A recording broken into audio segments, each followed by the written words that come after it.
పాము కూరలు పీకితే ఎవరికి హాని చేయలేదు.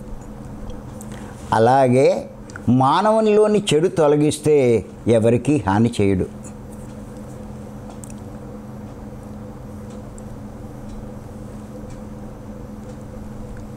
అంటే కూరలు ఉంటే కనుక పాము అందరికీ హాని చేస్తుంది. దానికి అంతా భయపడాల్సిందే, ఎంతోమంది నష్టపోవాల్సిందే దానికి ఎదురైన వాళ్ళంతా.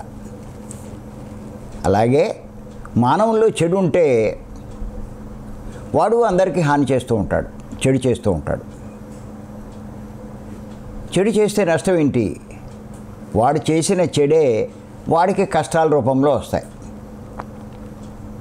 అంచేత ఎవరైతే కష్టాలు రాకూడదు అనుకుంటారో, కష్టాలు ఉండకూడదు అనుకుంటారో జీవితంలో,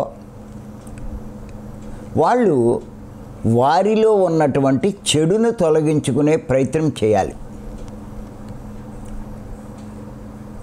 లైఫ్లో ఎవరైనా సరే ఫస్ట్ చేయవలసిన పని ఏంటంటే ఇదే.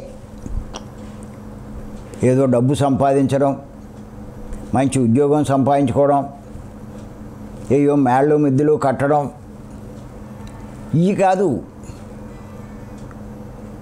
వీటి వల్ల కష్టాలు రాకుండా ఉండవు. ఇవన్నీ ఎన్ని ఉన్నా కష్టాలు వస్తాయి. మనలో చెడు లేకుండా చేసుకుంటే ఏ కష్టాలు రావండి. అంచేత దృష్టి తెలివైన వాడు ఏం చేస్తాడంటే దృష్టి తనలో ఉన్న చెడును తొలగించుకునే ప్రయత్నం చేస్తాడు. ఎలా తొలుగుతుంది చెడు?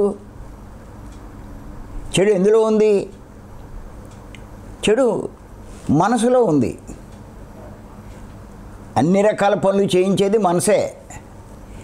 చెడు ఎక్కువ ఉంటే ఎక్కువ చెడు చేస్తాడు, చెడు తక్కువ ఉంటే తక్కువ చెడు చేస్తాడు. చెడే లేకపోతే ఎవరికి చెడు చేయడు, మంచి చేస్తాడు, ఉపకారాలు చేస్తాడు.